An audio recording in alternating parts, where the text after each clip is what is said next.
Ministarstvo poljoprivrede je završilo sve pripreme za uvođenje sistema javnih skladišta. Zakon je u parlamentu zajedno sa još 15 zakona koje smo već uputili u parlament, ima još tu neki 5 zakona koji su u proceduri vlade.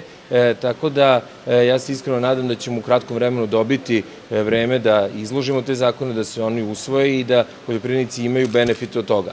Što se tiče koliko će sredstava biti utrošeno tokom ove godine, odnosno tokom sledećih 5 godina od strane IBRD-a, to pre svega zavisi od plasmana, odnosno potraživanja od strane poljoprivrednika. Ali ono što je jako bitno, to je da u ovom slučaju, kada traje svetska ekonomska kriza, banke vrlo često povlače svoje sredstva sa terena u centrale, a ovo je sasvim obrnut slučaj, znači banke na ovaj način dobiju dodatna sredstva da plasiraju u Srbiju, što je izuzetno značajno u ovom trenutku za nas.